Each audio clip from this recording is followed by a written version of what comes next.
Teach me about the Great Lakes. Teach me about the Great Lakes. Welcome back to Teach Me About the Great Lakes, an exactly monthly podcast in which I get people who are smarter, harder working, and occasionally better looking than I am to teach me all about the Great Lakes. And this is actually our second episode this month of our monthly podcast because we're doing more about our buoys. Cannot be more excited to talk about the buoys, but here to talk about them with me, as always, is Hope Charters. Hope, what's up? Oh, hey. You're very excitable today. I love it. Very excitable. I got multiple hours of sleep. We're recording this on Cinco de Mayo. I'm going to log off and get me a spicy Rita soon. A couple of tacos. Life is grande. Which means big, doesn't it? My Spanish is... you failed on that. Yeah, that's fine. Just as... excellent. No, we're getting punchy now. What are we, 8 or 9 weeks into this, right? And it's starting to get... real. Yeah, this pandemic's a little crazy. Yeah. So anything goofier than normal, I blame on the pandemic. Anyway, we're really excited to talk today about the buoys. We're going to bring on Jay Begley, who is our aquatic ecology specialist, and he is Mr. Buoy at Illinois Indiana Sea Grant. And so I'm super excited to talk to him. But before I do, a couple of housekeeping things. It's been a while, and I want to do it now at the beginning of the show rather than at the end of the show for various reasons that may become apparent. It's been a while since I've asked you to do the rate and the review thing. So can you take a minute right now, pause, we'll still be here, and go and do a rating, 5-star rating, and write a review of the podcast. Don't do it if it's not going to be 5 stars. I didn't ask them to not do it. I asked them to leave a 5-star rating. I was very clear in my directive. If you need to double check, rewind the podcast, go back to the instructions, but they were, 5-star rating. And review. If you have a nice little review, that'd be super because it helps people find our show. And we are a extraordinarily moderately successful podcast, and we're as moderately successful as we need to be. But we'd love to have more listeners because the more the merrier. So 1, please do that. 2, another housekeeping item is if you want have any questions or things you'd like to talk about, you can do a hashtag on Twitter. And that hashtag is Ask Great Lakes. If you hit that up, we'll see it there. You can send it to our Twitter account. We'll have all that in the show notes, which you can find at our website at www.teachmeaboutthegreatlakes.com/11, the number 11, because this is episode 11, or just look down at your podcast player. Now, I think we're actually going to do an episode, though, so let's do the episode, housekeeping aside, right after a single note guitar intro.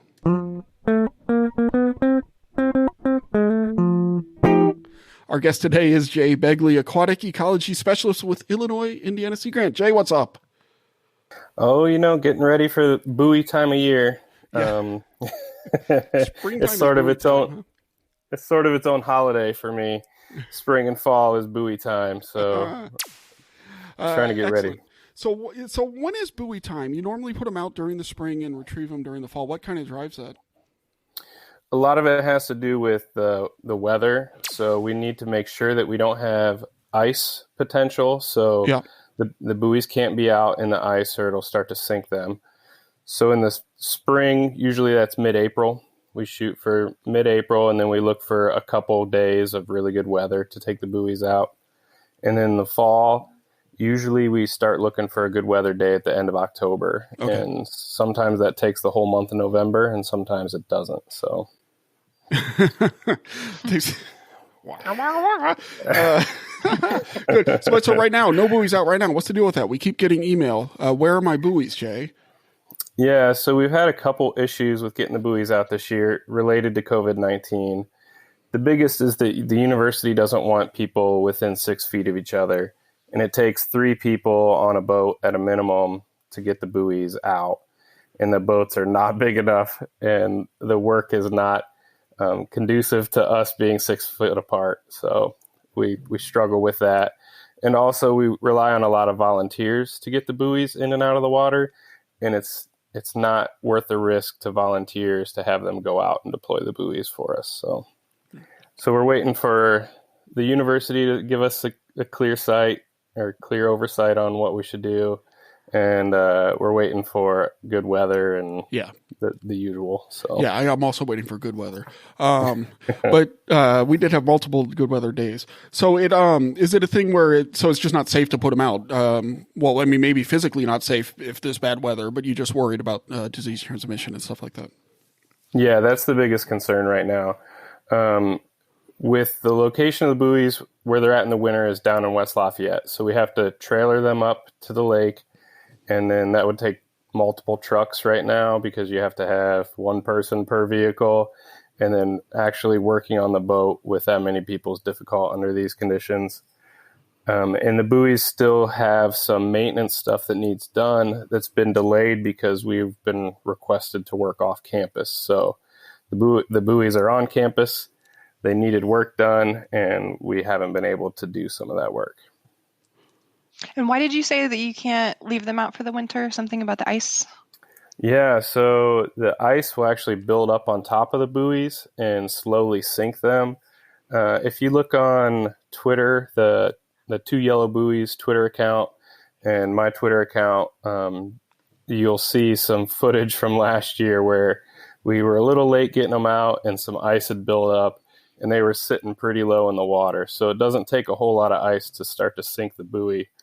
And then the costs of repair and retrieval go up exponentially from Have there. you ever had one actually sink?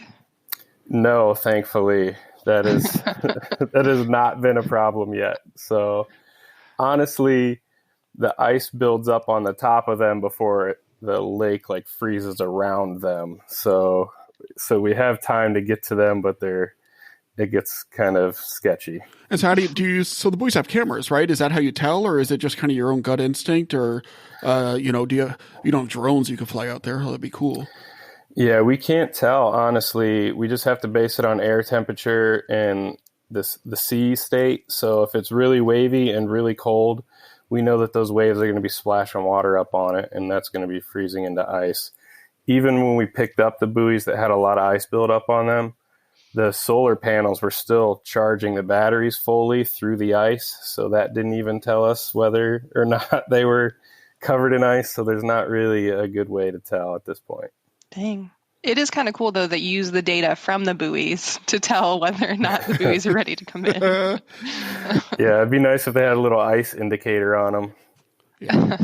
So what do they? That actually is a really good question. So I don't know a ton about these buoys. I know they exist and they're cool. I know we get data from them that is used. And we talked to Tom Coombs, a meteorologist in South Bend with ABC 57 over there, and he said that the buoy data is really important to him. But so I know that they're getting like temperature and, I know they got cameras. What other sensors are on the buoys that, what other data they collect? So the buoys are pretty customizable depending on what kind of features we want to put on them and the budget we have. So the Michigan City buoy has a temperature chain, which measures the temperature at different depths clear to the lake bottom.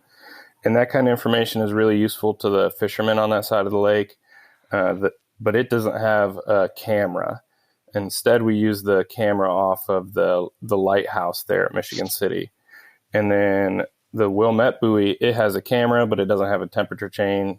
So they're slightly different there. But then the things that are the same are wave height, wave period, wave direction, wind speed, wind direction, wind gust, humidity, pressure, and I'm sure I'm forgetting something. Right. Surface water temperature, air temperature, and that's pretty standard. And I think most of our users are interested in the temperature, wave height, and wind speed is usually the most common things.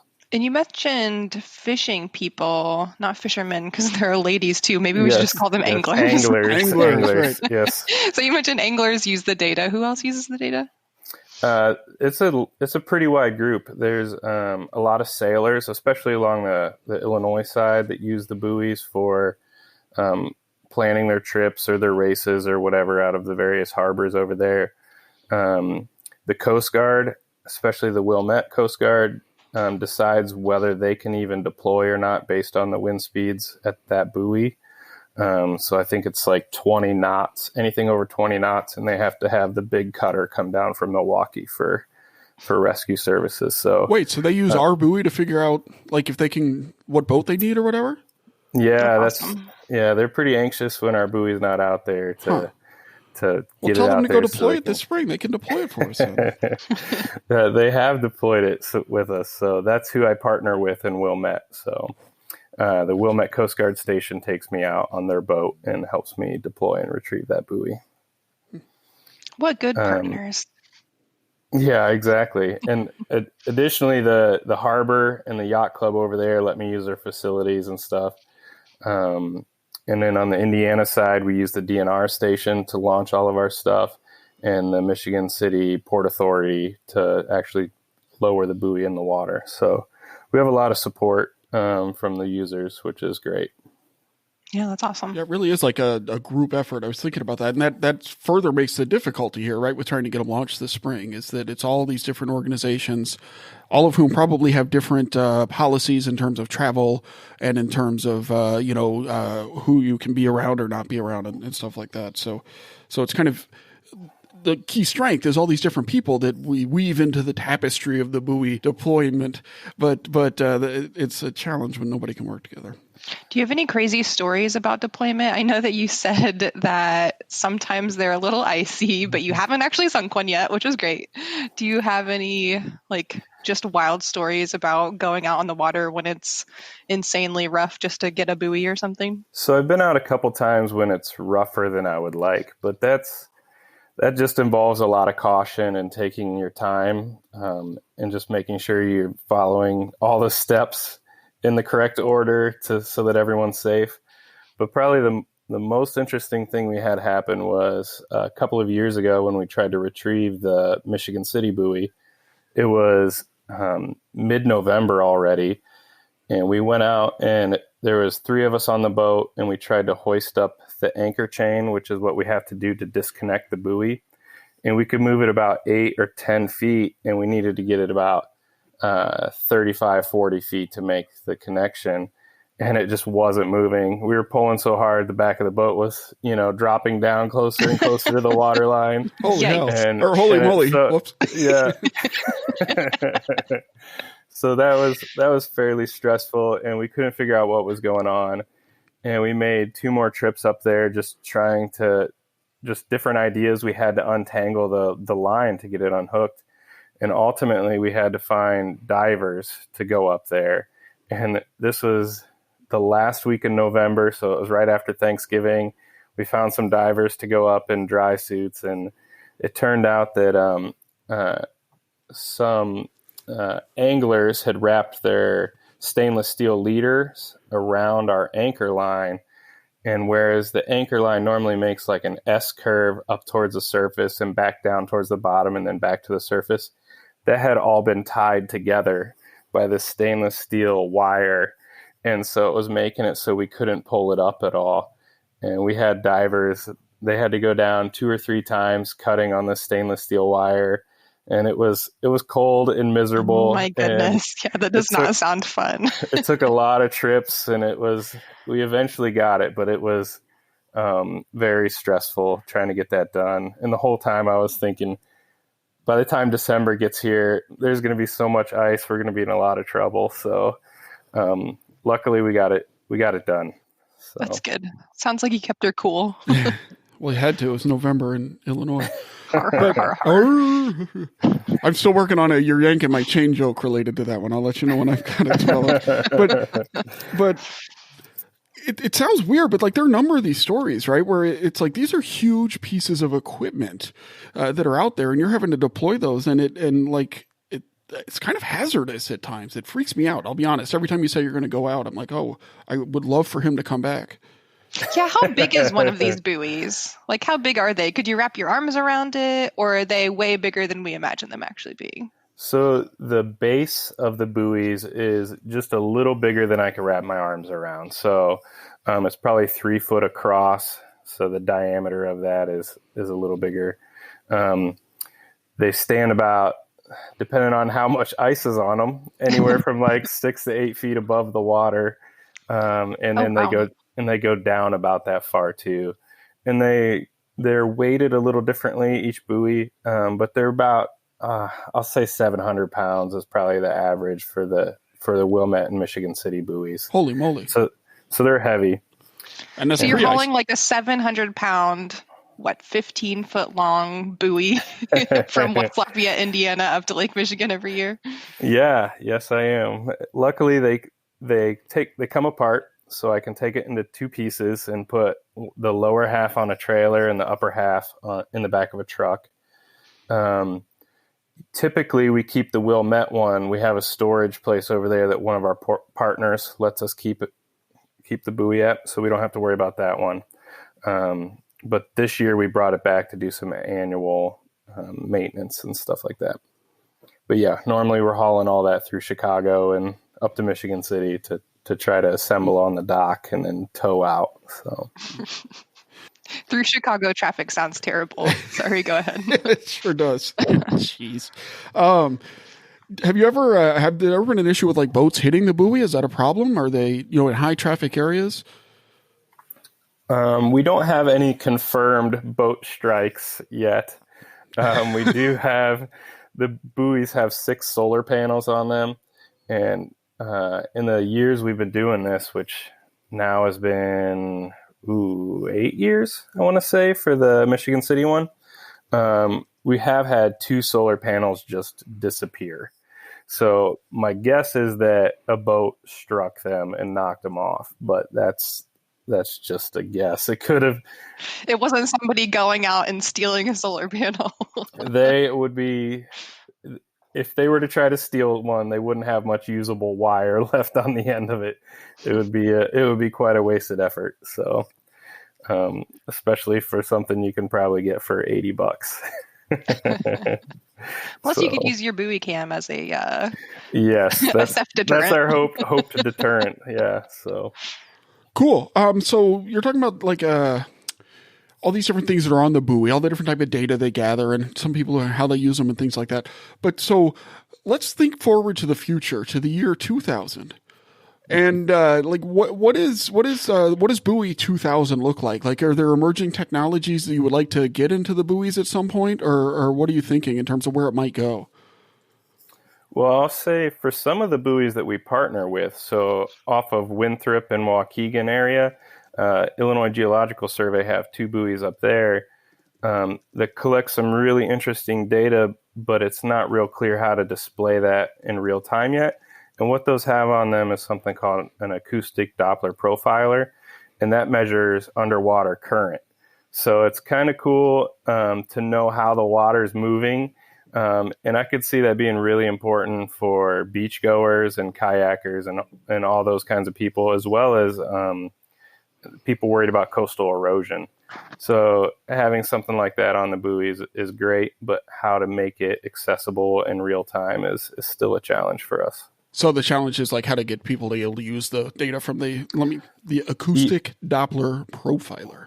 Even figuring out how to display it in a way that's user-friendly is more challenging, because you'll have velocities at different depths and different directions, and figuring out how to kind of 3D animate that in real time is real difficult. Huh. Sounds really cool, though. Definitely sounds like a buoy 3000, not 2000. I like your optimism for my lifespan, Hope. I appreciate that. No, that is cool. And how much, like, why don't we have an acoustic Doppler profiler? How much do those cost? Ooh, that's getting outside of my range of knowledge, but okay. I think there's somewhere between 20 and 30 grand. Okay. Well, I want an acoustic Doppler profiler, so we'll see. Okay. We'll get on your Christmas Good luck list. growing that money tree. Speak of the devil. We don't ask for much on this podcast. All we ask is for you to occasionally give us a 5-star rating and write a review. But the buoys are the most popular thing that we do by many definitions. When you look at our website traffic, by an order of magnitude, more people visit the buoys than visit anything else. And but Jay has really described this like it's like chewing gum and duct tape we're holding this together by. And so if, you love our buoys or if you love our show, really, we would love it if you could go to iicgrant.org/donate and make a donation for the buoys because, they do need maintenance. They need acoustic Doppler profilers. We need gas and fuel to get them out there. And every year we are kind of like putting this stuff together, with leftover funds, and savings from this project or that. So, donations are wonderful. So if you do have a moment to go to iicgrant.org/donate and, make any sort of donation, we would really appreciate that. Shameless plug, but we really do need the money. It was not that shameless. So I know that people do donate already and people help us out, like the partners you mentioned earlier. So is there anybody you want to give a shout out to as a thanks? Yeah, the Wilmette Coast Guard has been really helpful. From day one, when I reached out to them, they've let me use their facilities. They've offered their total help whenever I need it. As long as they have all the resources in place that if they have to respond to something, they can still go do that. The Wilmette Yacht Club there, they let me use their facilities as well. And the staff there helps me clean and get the boat ready or the buoy ready. And then one of our partners on the Michigan City buoy, Kerry Troy in the Civil Engineering Lab, him and his students like David Cannon, they are instrumental in getting the buoys prepped during the winter. So if it weren't for those guys, I would just have an empty chunk of fiberglass to haul out there. So they do a lot of work behind the scenes, and I really appreciate all the effort they put in. So cool. And Kerry Troy, his students do what kind of research out on the lake? He's a hydrologist in civil engineering, I'm going to say. So he's interested in like the movements of water out there. So he does a lot of different things, looking at like wave motion and turbulent mixing and that kind of stuff. So awesome. So I assume they use the buoy data a lot. They do, yeah. They especially early on they use it a whole lot. So yeah, it is amazing the amount of help we get from people in terms of retrieving and deploying and all this academic help. And those students, I know they love the buoys and the work they do is really important. And a lot of times they're doing it for free or just out of interest. That's amazing. And then I know we have a lot of partners who help with like the website and the data gathering too, right? Yeah, within Sea Grant, we have a lot of help with Angie Archer and Carolyn Foley. They help a lot. Additionally, we have Gloss, which hosts our data, and they help fund some of the early buoy work we did. And Limnotech has been instrumental in some of the technical aspects of the buoys. So they help with the early part of the grants on the Wilmette buoy. And also anytime I have problems, I can call up Limnotech and they'll help me out as well. Yeah, that's wonderful. And if anybody wants to hear more about Gloss, I encourage you to go to teachmeaboutthegreatlakes.com/10, because last week, part one of this 2-part buoy extravaganza, we interviewed the CEO of Gloss. Kelly Page is her name. Well, Jay, these buoys are awesome, as you know. I love the buoys. Everybody loves the buoys, but that's not why we brought you on to Teach Me About the Great Lakes. We brought you on to Teach Me About the Great Lakes to answer this question and only this question, except, of course, for the next question, and that is this. If you could choose to either have a great donut for breakfast or a great sandwich for lunch, but not both, which would you choose? I think I'd have to go with a donut. For sure. A donut, a rare donut choice. Okay. Yeah. Tell me what kind of donut and where from. Since we live in the same town, I need to know where to up my donut game. Well, the problem is our town doesn't have a great donut, in my opinion. But I've had several great donuts in my life. Yeah, Have you not been to Mary Lou Donuts? I have, and we can talk about that maybe another time. we can do better than Mary Lou Donuts. Yes. There's over in Muncie, if you're up for a short drive, there's Kincannon's Bakery, which has an excellent, I don't know if they call it a Long John or a cream stick or whatever. I think there's a lot of different variations of those, but they're pretty good. Since we were talking about Indiana bakeries, have you been to Long's Bakery in Indy? I have not. That's your new one. You gotta go try. You gotta have a Long's cream stick. And then the other question we always like to ask is, what is one piece of life advice you might have for our listeners? It can be serious or silly. big or little life advice, but we want to, give everybody something to take home with them to help them live a better life. Well, what I always try to do, especially working a lot with students and sometimes less than ideal conditions, is to, when things aren't going well, try to maintain a sense of humor. No matter how frustrated or irritated you are, it's best to be able to laugh at yourself and move on to the next problem without a lot of stress. And sometimes you can internalize that stress for those around you as long as you have a healthy way to release it. But it's important to stay relaxed and laugh as problems come up. I couldn't have said it better myself, Jay. That's really great. And that obviously is something that's important to us, is maintaining a sense of humor. Well, Jay, if people want to find out more about the buoys, where should they go? iicgrant.org. iicgrant.org. And you can also follow the buoys, of course, on Twitter at twitter.com/2yellowbuoys. That's TWOYELLOWBOUYS.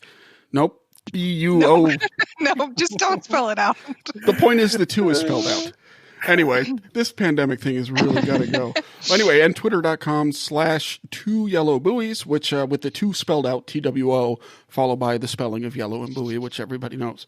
Well, if you want to find out more information, you should really talk to the buoys themselves. Yeah, that'd be nice if we could. I'll let you know when that sensor comes through.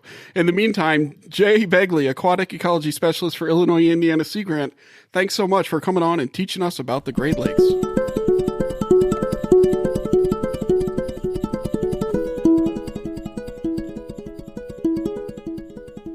It's always nice to talk to Jay about the buoys. It really is. I mean, I mentioned it a couple times, but just one of the coolest things we do, and people sure do love them. Yeah, we get emails about them all the time, especially if we're a little late getting them out on the water like we are this year. Yeah, people understanding because of the pandemic, but that doesn't mean that they're patient, right? Great. So, Hope, what is something that you learned about the Great Lakes today? Well, hello, Stuart and Hope. What? Hello? What was that? Hi. Hope, are you hearing something? Yeah, it sounds very robotic, though. I have no idea what it is. Yeah, Jay hung up. I am the Michigan City buoy 45,170. Whoa! What? Michigan City buoy, how are you? And I am the Wilmette buoy 45,174. Wilmette buoy, is that you too? Yes. Well, this is an unbelievable opportunity. I didn't know y'all were available right now. Are you excited to get back to the lake? Yes. I think everybody else is excited for you to get back to the lake, too. Yes, they sure are. Well, this is great. I assume your time is limited, but this is what a wonderful thing for us to be able to talk to you. What would you say people are always talking to us about the buoys, want to know about the buoys. What is the thing you're most proud of as a buoy? How pretty we are. That's undeniable. Yes, we are very pretty. But we also collect lots of great data that people use.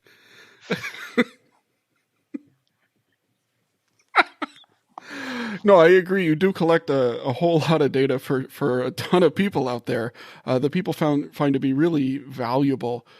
What in terms of like the people, who are some of their favorite people that you get to work with or that you collect data for? Sailors. Sometimes they visit us and that is cool. We love surfers. Oh, cool. Do people surf out on Lake Michigan? I didn't even know. Yes. Isn't that nuts? It is totally nuts. So I'm sure you haven't seen any surfers lately because of the pandemic. It must be nice that you two don't have to worry about changing your routine much because you're out of the water, you're all by yourselves. But does it ever get lonely out on the lake when you are out on the water? A bit. But we have lots of friends all over the lakes. We do competitions with them all over the summer. Yes, the buoy data game. Watch for it on Wednesdays whenever we get in the water. Well, buoys, I mean, having you on, we have to take this opportunity. You're out there collecting data all the time, thinking a lot about what it is to live in the Great Lakes and to be in the Great Lakes. Do you have any life advice that you'd like to give our listeners or anybody else out there? It could be big or little, important or trivial, but what's a good piece of life advice that you have? Stuart, we are not alive. But the Great Lakes are awfully beautiful and you should take care of them. If only to keep us in a job. Couldn't have said it better ourselves. Well, Two Yellow Buoys, thank you so much for coming on and teaching us all about the Great Lakes, and we can't wait to talk to you again at some point.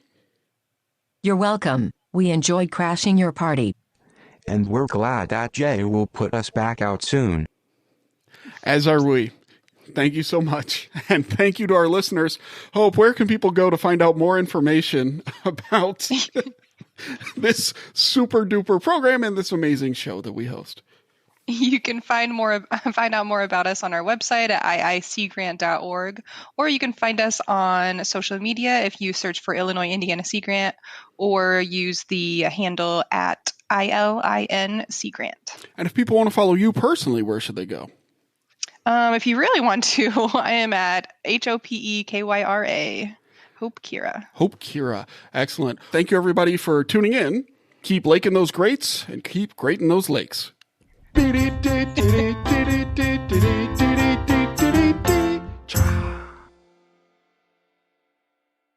And thus ends my career.